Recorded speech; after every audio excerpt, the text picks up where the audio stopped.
अभी तक आप लिख रहे हैं? तुम कहीं जा रही हो? आज आपके लिखे नाटक दूत वाक्यम का प्रयोग है। वो तो होता ही रहता है। यदि आज मैं ना जाऊं तो लेखक को ऐसे भी पूछता कौन है आजकल। मुझसे अपनी प्रशंसा सुनना चाहते हैं? जैसे ही नगर की सुंदर सुंदर नर्तकियां, गणिकाएं, कुलवधुएं और मूर्ख प्रशंसक आपको घेर लेते हैं, आप मेरी ओर देखते कहाँ हैं? मूर्ख प्रशंसक? ये तुम मेरे साथ अन्याय कर रही हो। है कोई नगर में महाकवि भास की आलोचना करने वाला? जिसे देखो महान भास, भास महान है, यही कहते नहीं थकता। अरे आलोचना करने वाली से तो मेरा विवाह हो गया है, अब क्या करूं? और निंदक घर में लेकर आओ? नहीं, कोई झूठी प्रशंसक ले आइए जो दिन रात नाटक में डूबे रहने वाले की सेवा भी करे और तोते की तरह कहती भी रहे, महान भास, महान भास। व्याकरण गलत है, तोता नहीं तोती का। अब रहने दो, तुम नाटककारों को मैं खूब जानती हूँ। जहाँ सुंदरियों ने प्रशंसा के दो शब्द नहीं कहे, वहीं पिघल जाते हैं आप जैसे महान नाटककार। रसिक पुरुष भी तो करते हैं प्रशंसा। पुरुषों से प्रशंसा सुनने के लिए तड़प रहे हैं आप। वाद विवाद में कोई पत्नी से जीता है आज तक? आप नहीं जा रहे तो मैं भी नहीं जा रही। क्यों? प्रिया, तुम तो जानती हो कि मैं नाटक देखते समय कितने तनाव में रहता हूँ। पर मेरे कानों को तो अच्छा लगता है ना, जब सब कहते हैं देखो महाकवि भास की पत्नी। चलिए ना, आप नेपथ्य में रहिएगा या मतवारणी से देखिएगा, पर प्रयोग के बाद कुलवधुओं, अभिनेत्रियों और रूपा जीवाओं से जरा दूरी बनाकर रखिएगा। संसार के पालक भगवान विष्णु या संहारक शिव का भी यही हाल होता होगा लक्ष्मी और पार्वती के सामने। कुछ कहा आपने? नहीं तो।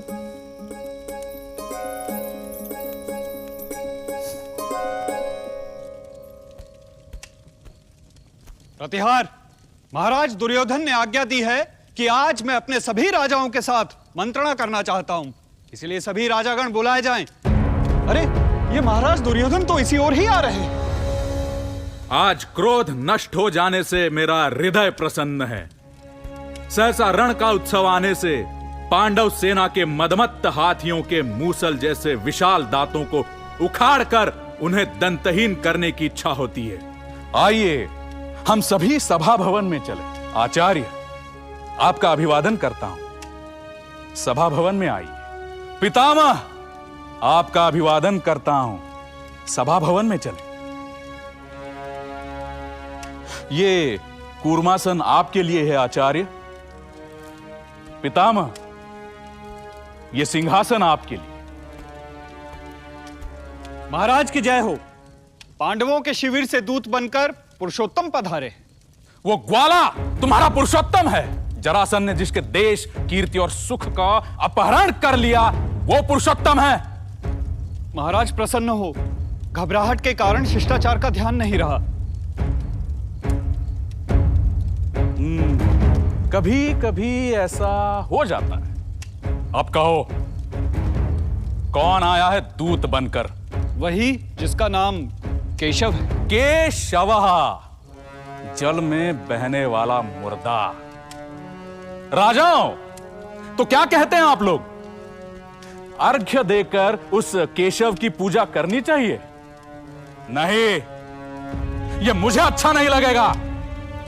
इसलिए इस सभा में जो भी केशव के आदर के लिए खड़ा होगा उसे मैं 12 स्वर्ण भार का दंड दूंगा। पर मैं खड़ा ना होने का क्या बहाना ढूंढूं? मिल गया, उपाय मिल गया। हे बादरायण, वो चित्रपट ले आओ जिसमें द्रौपदी के बाल और वस्त्र खींचे जाने का चित्र बना है। उसे देखने का बहाना बनाकर मैं केशव के लिए खड़े होकर उसका स्वागत नहीं करूंगा।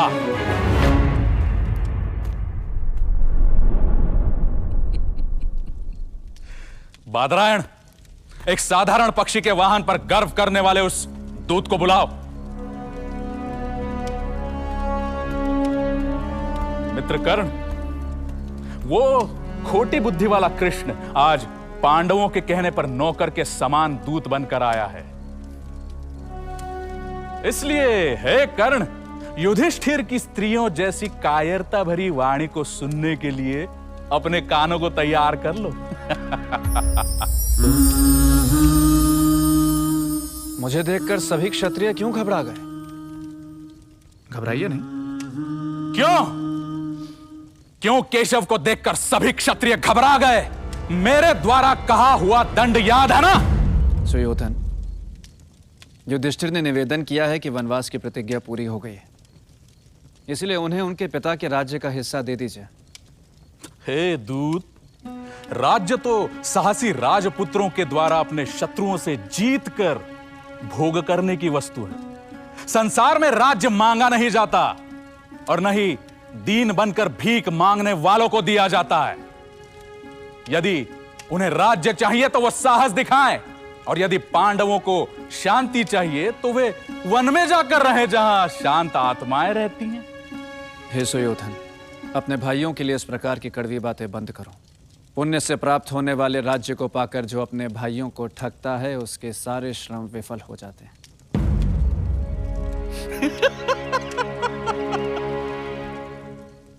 जब तुमने अपने बाप के साले राजा कंस के लिए दया नहीं दिखाई तो नित्य अपकार करने वाले पांडवों के लिए भला हम क्यों दया दिखाएं? हे धृतराष्ट्र के सपूत, तो मेरे कहने से अपने राज्य का आधा भाग पांडवों को दे दो, नहीं तो समुद्र वसना सारी पृथ्वी पांडव तुमसे छीन लेंगे। छीन लेंगे? कैसे छीन लेंगे? कठोर वाणी के प्रयोग में कुशल श्री कृष्ण, मैं तुम्हारे कहने से परंपरा में पाया स्वयं की वीरता से रक्षित और स्वशासित इस अपने राज्य का एक तिनका भी पांडवों के लिए देने वाला नहीं हूं। निश्चय ही तुम्हारे कारण इस सारे कुरुवंश का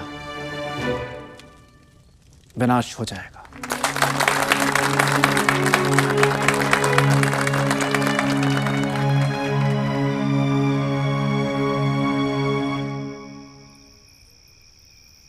क्या बात है, आज तो आपने किसी की ओर देखा तक नहीं।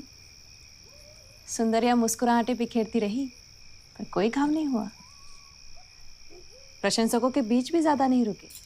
निर्देशक अभिनेताओं के साथ भी समय नहीं बिताया, न पान का आमंत्रण स्वीकार किया। नाट्य प्रयोग के बाद सीधे घर की ओर। एक नाटककार के साथ ये अनहोनी कैसे हो रही है? मन में एक साथ कई प्रश्न उठ रहे हैं रत्माला। बकुला, देख जरा प्रदीप में तेल तो भरा हुआ है ना?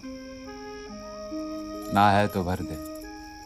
बकुला, पहले भोजन। ठीक स्वामिनी।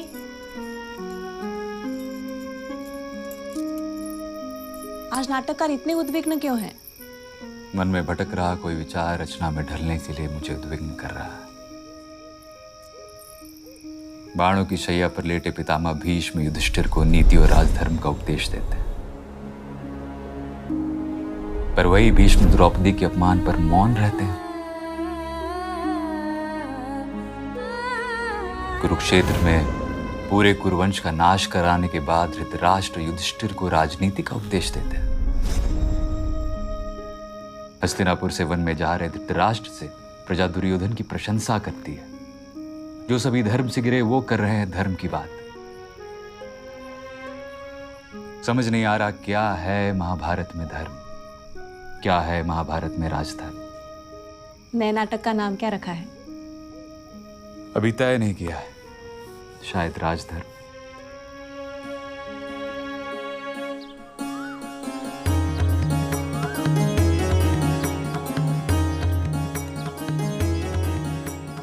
महाराज धृतराष्ट्र आसन पर बैठे हैं। मंत्रीवर कणिक का प्रवेश।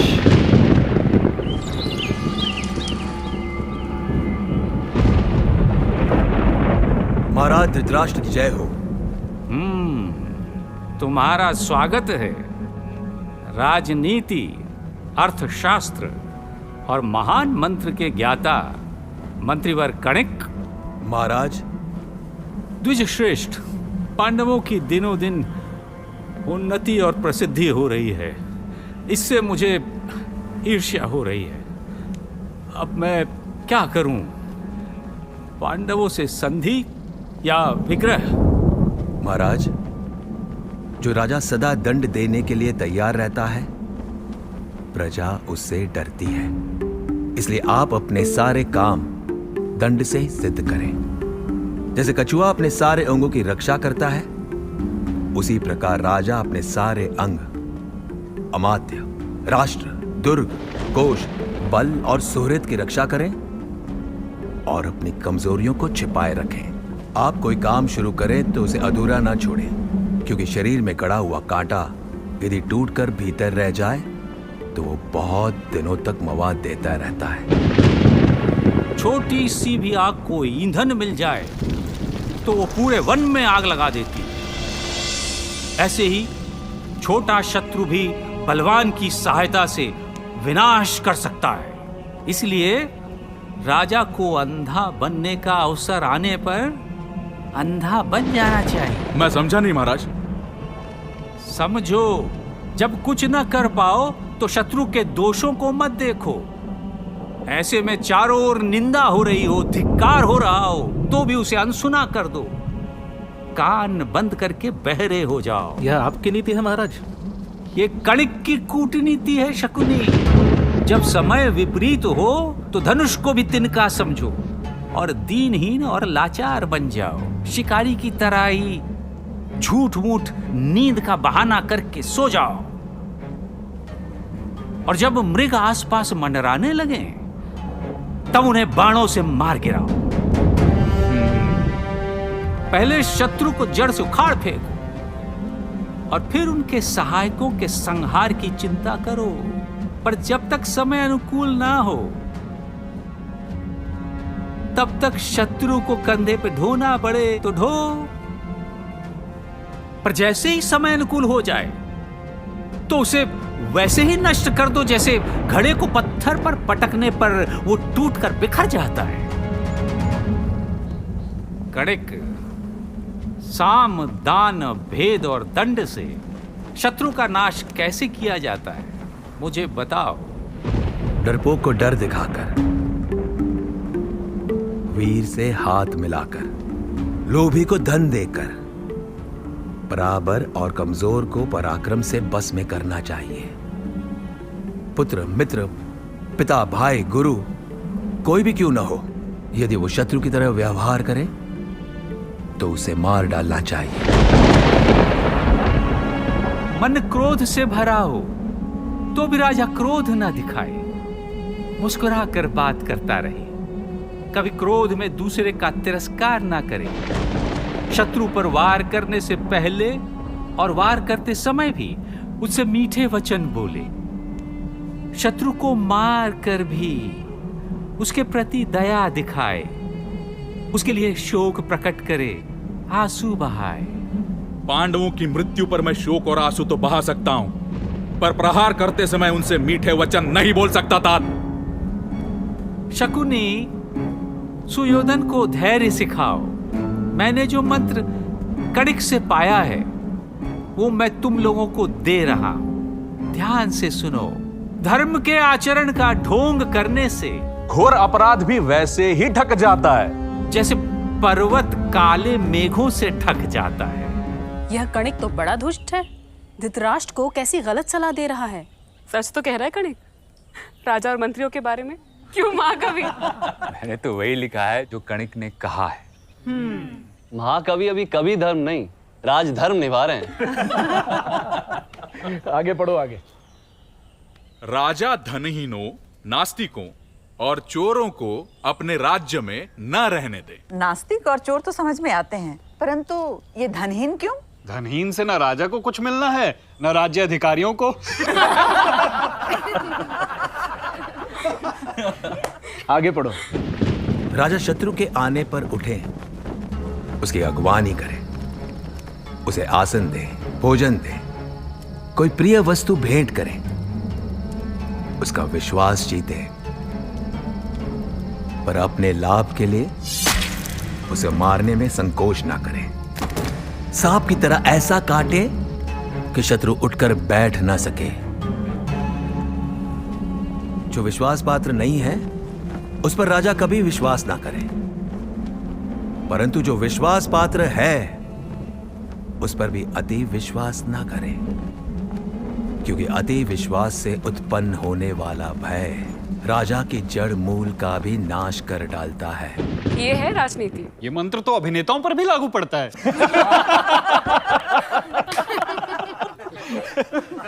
राजा और राज्य अधिकारी भी तो महान अभिनेता होते हैं।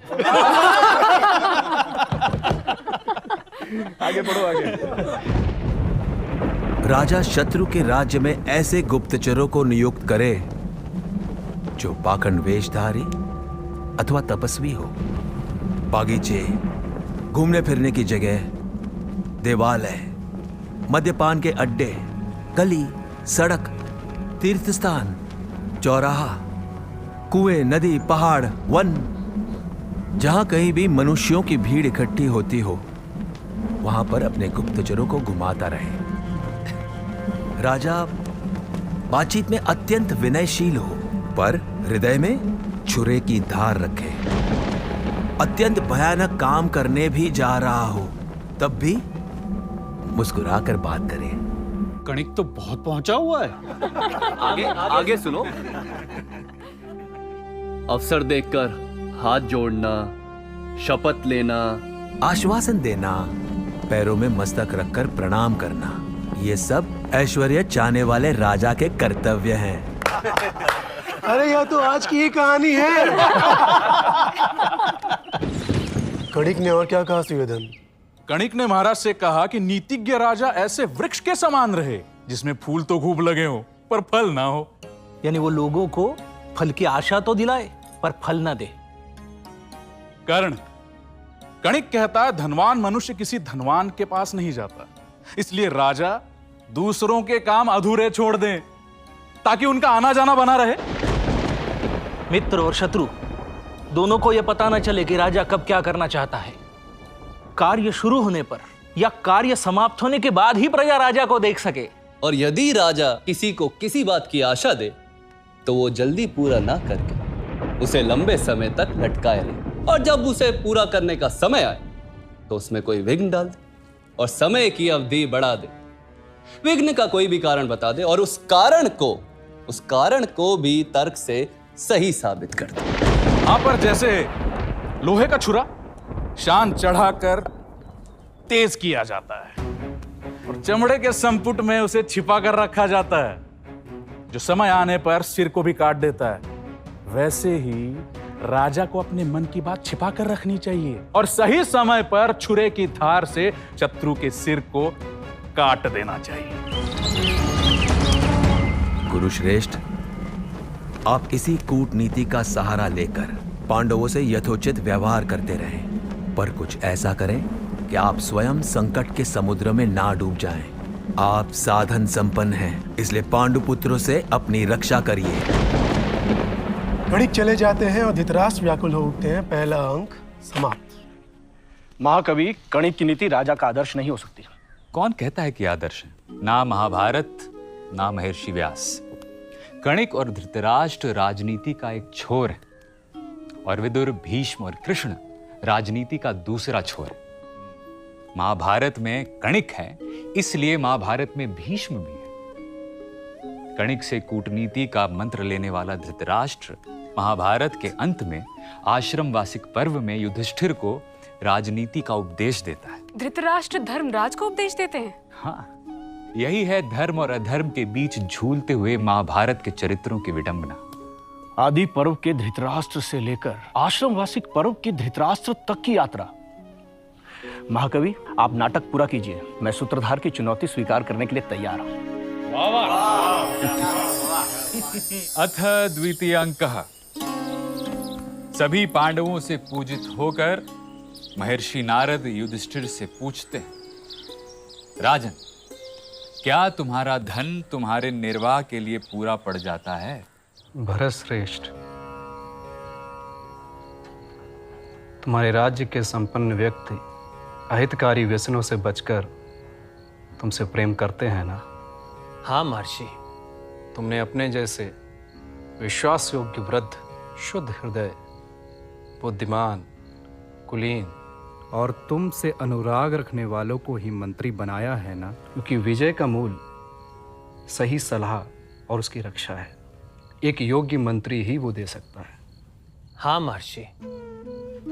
भारत, शास्त्राज्ञ अमात्यों द्वारा तुम्हारा राष्ट्र सुरक्षित है ना? हाँ महर्षि। मंत्रणा 2 से 4 कानों तक गुप्त रहती है, 6 कानों तक पहुंचते ही फूट जाती है। इसलिए तुम एकाकी या अनेक लोगों के साथ बैठकर मंत्रणा तो नहीं करते? नहीं महर्षि। तुम्हारे राज्य के किसानों और मजदूरों का तुम ध्यान रखते हो ना? तुम उन्हें बार बार छोड़ते और वापस तो नहीं लेते। महान विकास के लिए सबका स्नेहपूर्ण सहयोग आवश्यक है। मैं उनका ध्यान रखता हूं महर्षि।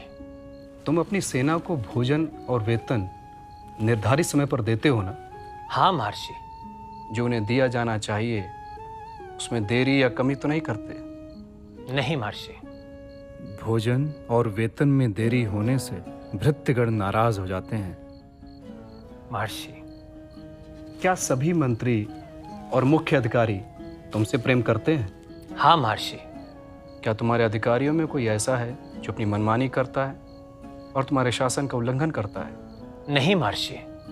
जो कर्मचारी या अधिकारी किसी कार्य को भली भांति करता है उसे तुम अधिक सम्मान, अतिरिक्त वेतन और भत्ता देते हो ना? हाँ महर्षि। क्या तुम विद्या से विनयशील और ज्ञान से संपन्न लोगों को उनके गुणों के अनुसार धन आदि देकर उनका सम्मान करते हो? हाँ महर्षि। जो राज्य के लिए प्राण देते हैं उनकी संतानों की रक्षा तुम करते हो या नहीं? करता हूं महर्षि। भय से, संपत्ति खोने से अथवा तुमसे पराजित होकर शत्रु तुम्हारी शरण में आया हो तो भी तुम उसका पुत्र के समान पालन करते हो या नहीं? करता हूं महर्षि। भारत, क्या प्रजा तुम्हें समदर्शी और माता पिता के समान मानती है? मानती है महर्षि। क्या स्वराष्ट्र और शत्रु राष्ट्र में तुम्हारे अधिकारी घूम घूम कर जनता को अपने बस में कर लेने के उपाय करते हैं ना? हाँ महर्षि।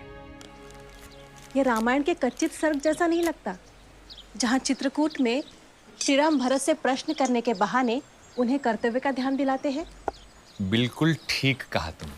ये भारत की परंपरा है जहाँ ऋषि योगक्षेम पूछने के बहाने राजा को उसके कर्तव्यों का ध्यान दिलाते हैं। जहाँ महर्षि नारद युधिष्ठिर से वे प्रश्न भी प्रश्न करते हैं जो श्री राम ने भरत से कभी ना किए। और सुनाओ? सुनूंगी तभी तो सखियों को सुनाऊंगी। भारत, तुम्हारे सेवक पूर्वाह्न में तुमसे मद्यपान, द्युत क्रीड़ा और युवती स्त्री आदि दुर्व्यसनों में तुम्हारा समय और धन नष्ट करने के लिए प्रस्ताव तो नहीं रखते? नहीं महर्षि। धर्मराज के सामने युवती का प्रस्ताव? चुप कर, आगे सुन। तुम्हारी आय व्यय के लेखक और गणक प्रतिदिन सुबह तुम्हारे समक्ष आय व्यय का हिसाब प्रस्तुत करते हैं ना? हाँ महर्षि। किन्हीं कार्यों में नियुक्त प्रौढ़, हितैषी और प्रिय कर्मचारी को उनके किसी अपराध की जांच किए बिना तो तुम उन्हें काम से अलग तो नहीं कर देते? नहीं महर्षि। चोर, लोभी, राजकुमार, राजकुल की स्त्रियां और तुम स्वयं राष्ट्र को पीड़ा तो नहीं पहुंचा रहे? नहीं महर्षि। क्या तुम्हारे राष्ट्र के किसान संतुष्ट हैं? हाँ महर्षि। क्या तुम्हारे राष्ट्र में जल के लिए बड़े बड़े तालाब बनवाए गए हैं? केवल वर्षा के पानी के भरोसे ही तो खेती नहीं होती है ना। नहीं महर्षि। क्या तुम्हारे राज्य के किसान का अनाज और बीज नष्ट तो नहीं होता है? नहीं महर्षि। क्या तुम प्रत्येक किसान को 1% ब्याज पर ऋण देते हो? हाँ महर्षि।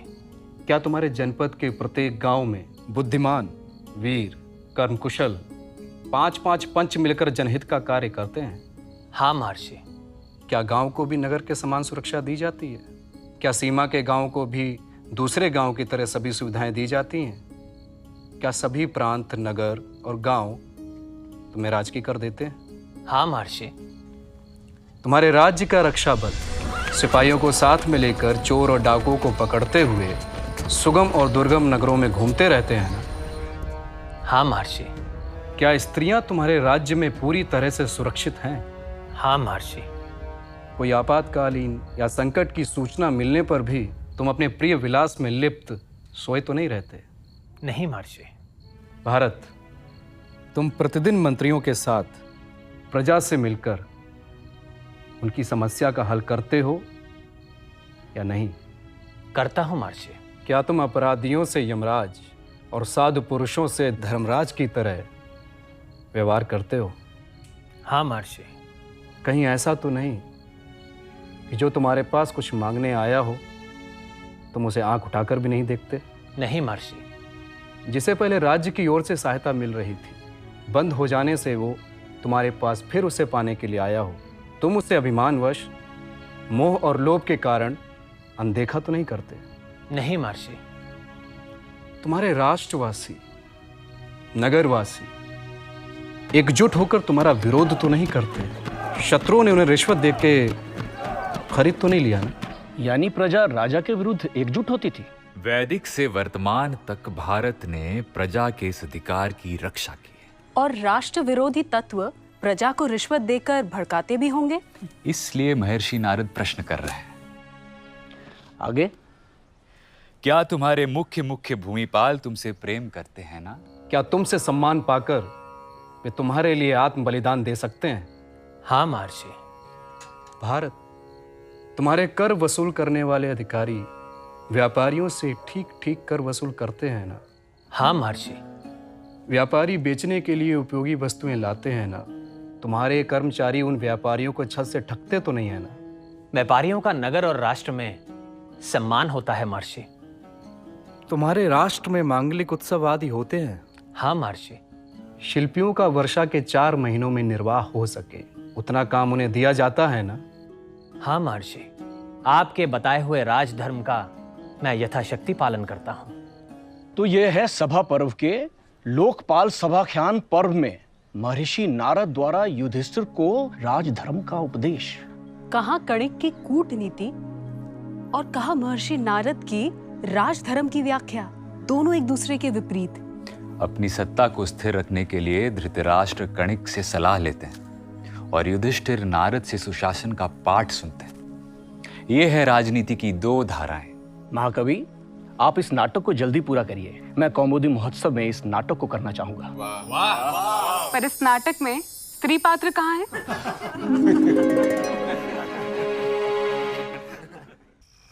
युधिष्ठिर और द्रौपदी कक्ष में अकेले हैं। पूरे राष्ट्र में सुशासन है याज्ञसेनी।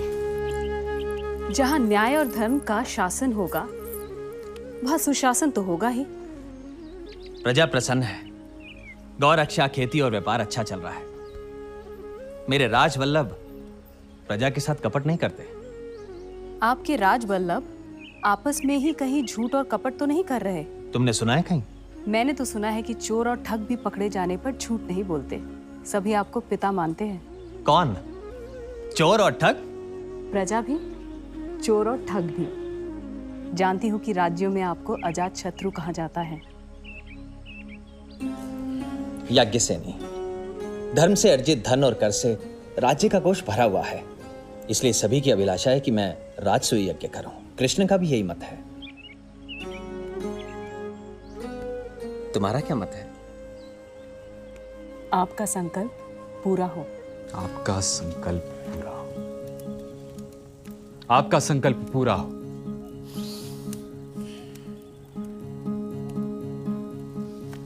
रत्नमाला,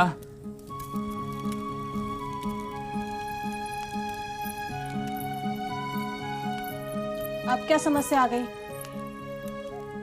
इधर बैठ। कहिए। मुझे समझ नहीं आ रहा कि मैं युधिष्ठिर के सुशासन को दुर्योधन के सुशासन से कैसे जोड़ूं। दुर्योधन का सुशासन? महाभारत काल के अनुसार दुर्योधन ने प्रजा से कभी कोई अनुचित व्यवहार नहीं किया। प्रजा दुर्योधन पर अपने पिता के समान विश्वास करती थी। उसके राज्य में तो सभी सुखी थे।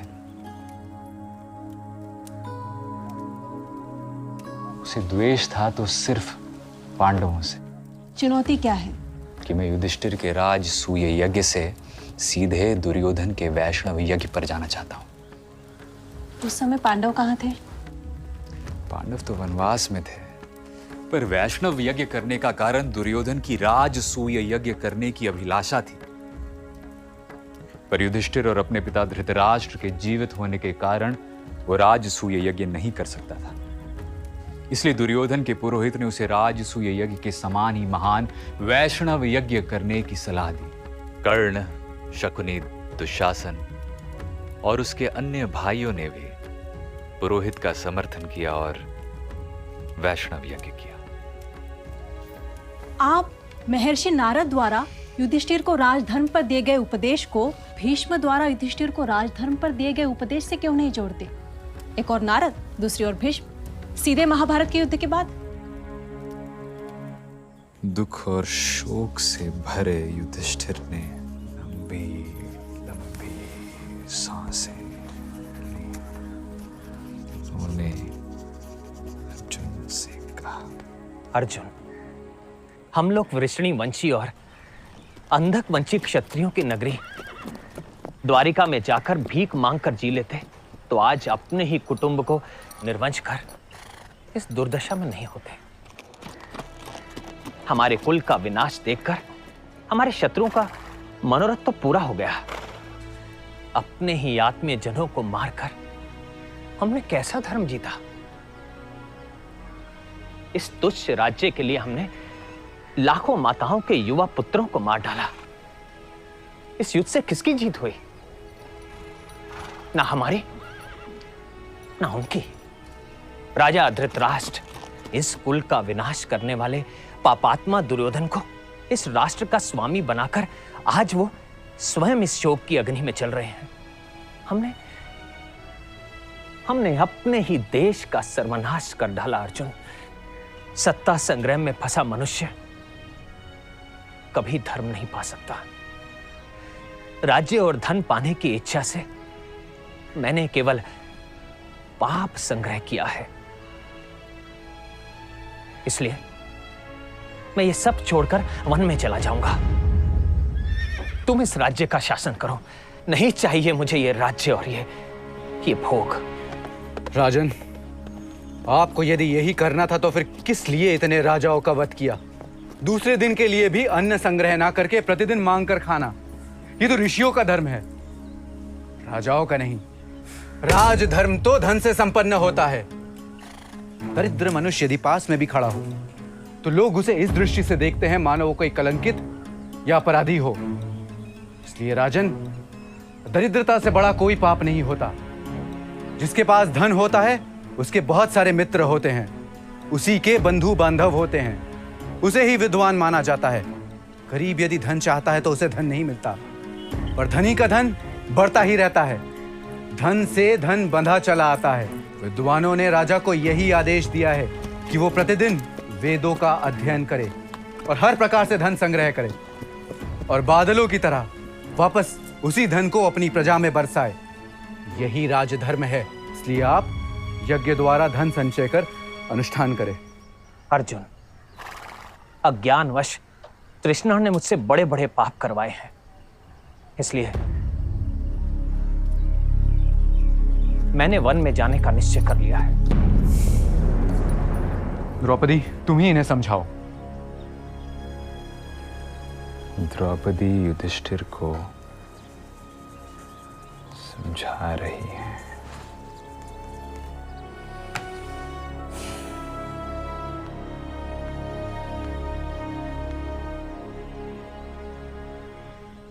आपके बंधु आपके राज्य न करने का संकल्प सुनकर सूख गए हैं।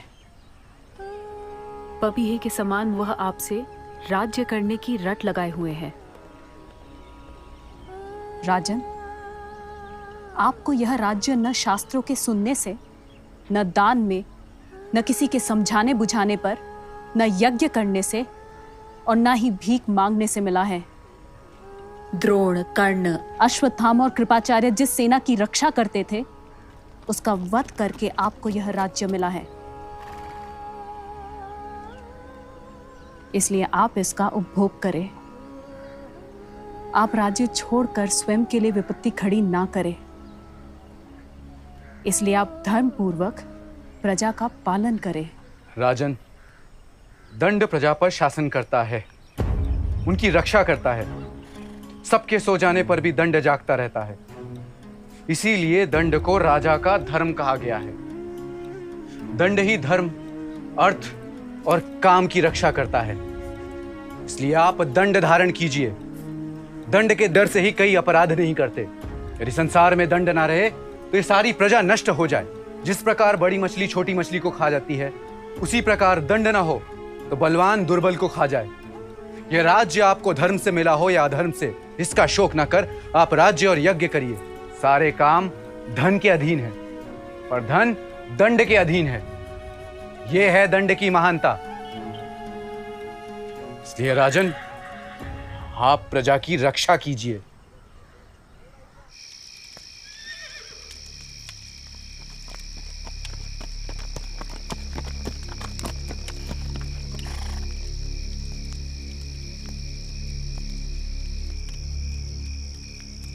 कुंती कुमार से क्या कहा महर्षि व्यास ने? महर्षि ने महाराज से कहा कि जो राजा अपनी प्रजा की आय का छठा भाग कर के रूप में लेकर भी राष्ट्र की रक्षा नहीं करता, प्रजा के चौथाई पाप का भागीदार होता है। महर्षि ने कई प्रकार से बड़े भैया को समझाया, पर वो तो शोक से शरीर त्याग देने को तैयार है। इस तरह भगवान कृष्ण, द्वैपायन व्यास, देवस्थान, अर्जुन और बहुत से लोगों के समझाने पर युधिष्ठिर मान गए। फिर युधिष्ठिर का राज्य अभिषेक हुआ और उन्होंने अपने भाइयों को अलग अलग काम दिए। महाराज ने युवराज पद किसे दिया? भीमसेन को। और महात्मा विदुर को? महात्मा विदुर को मैंने मंत्रणा, कर्तव्य निश्चय और नीति संबंधी कार्यों के लिए नियुक्त किया है। वयोवृद्ध संजय को? राज्य की आय और व्यय, कौन सा काम हुआ है कौन सा नहीं, इसकी जिम्मेदारी मैंने वयोवृद्ध संजय को दी है। नकुल को? सेना की गणना, उनके भोजन वेतन और उनके काम की देखभाल मैंने नकुल को दी है। अर्जुन को? शत्रु देश पर आक्रमण और दुष्टों का दमन करने के लिए मैंने अर्जुन को नियुक्त किया है। और राजपुरोहित का पद? आचार्य धौम्य को और सहदेव को मेरी रक्षा का भार सौंपा है।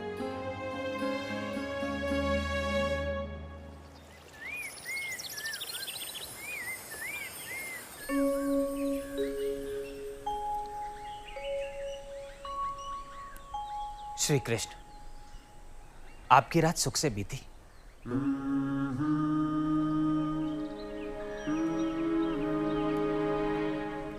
गोविंद, आप किसका ध्यान कर रहे हैं?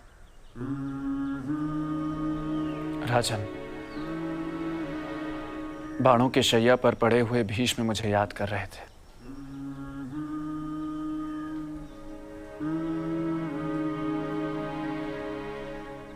इसलिए मैं भी मन ही मन उन्हीं के पास पहुंच गया था। मेरे लिए क्या आदेश है माधव? भरत श्रेष्ठ, पुरुष सिंह भीष्म के स्वर्गारोहण के बाद यह पृथ्वी अमावस्या की रात की तरह श्रीहीन हो जाएगी। इसीलिए आप गंगा नंदन भीष्म के पास चलकर मन में जो भी संदेह हो पूछ लें। आप उनसे धर्म, अर्थ, काम और मोक्ष, यज्ञ, आश्रम धर्म, राजधर्म, इनके बारे में पूछें। क्योंकि जैसे ही भीष्म जैसे सूर्य का अस्त होगा, सारे ज्ञानों का प्रकाश नष्ट हो जाएगा। इसलिए मैं आपको वहां चलने के लिए कह रहा हूं। माधव, हम सब आपको ही आगे रखकर भीष्म के पास चलेंगे। दीदी, सभी कुंती कुमार दिखाई नहीं दे रहे। पांडुपुत्र श्री कृष्ण, वयोवृद्ध संजय, कृपाचार्य, सात्यकी और युयुत्सु के साथ कुरुक्षेत्र गए हैं। क्यों? जिनके लिए ताकतवर जो कहे वही धर्म है, जिनके लिए एक स्त्री का अपमान देखने पर भी चुप रहना धर्म है, जिनके लिए धर्म सूक्ष्म है, ऐसे महान पराक्रमी भीष्म से राजधर्म का मर्म सीखने श्री कृष्ण के कहने पर धर्मराज कुरुक्षेत्र गए हैं। कुरुवंश का विनाश हो गया, फिर भी तुम्हारा क्रोध शांत नहीं हुआ दीदी।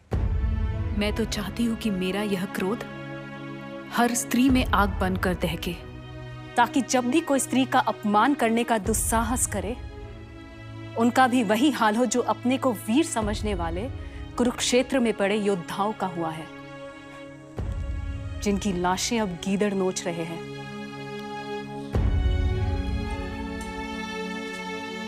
ना तुम्हारा अपमान होता और ना इतना बड़ा महाविनाश। मेरे अपमान ने नहीं, उनके अहंकार ने उनका संहार कराया सुभद्रा। वे जो अपने को अजय समझते थे, नहीं जानते थे कि काल उनका आखेट करेगा। वीर थे पर मारे गए पशुओं की तरह। क्या नहीं जानते थे महाराज धृतराष्ट्र और पितामह कि स्त्री की रक्षा करना भी राजधर्म है? पर दोनों चुप रहे। तब धर्म चुप क्यों था?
वासुदेव। द्रौपदी, तू रजस्वला, एक वस्त्रा या नंगी क्यों ना हो, हमने तुझे जुए में जीता है। तू अब हमारी दासी हो चुकी है। चल। वासुदेव। वो सभा सभा नहीं जहाँ वृद्ध पुरुष ना हो, वह वृद्ध नहीं जो धर्म की बात ना करे, वो धर्म नहीं जिसमें सत्य नहीं, और वो सत्य नहीं जो छल से युक्त हो। Madhav.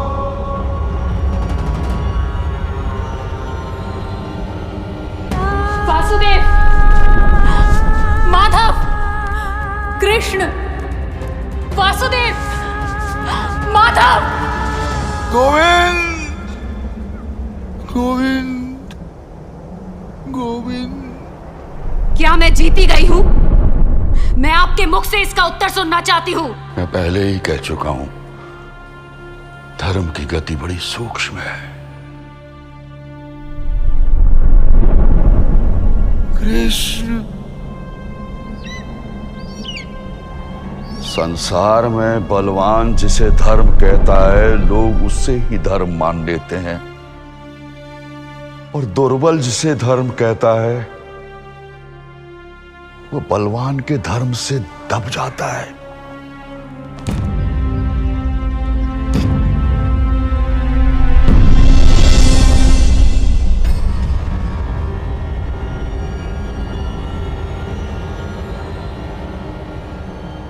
Madhusudan,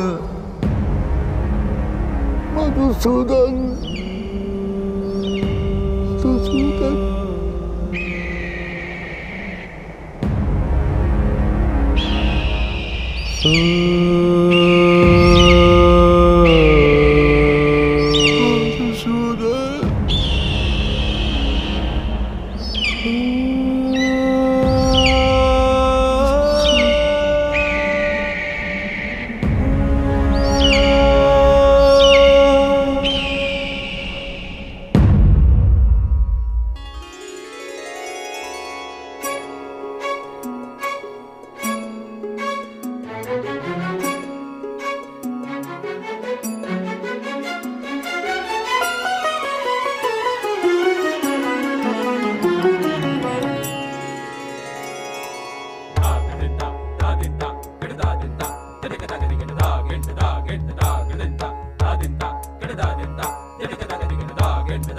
sa sa da ni pa pa ga ma re sa ni sa da ni sa da ma da ni sa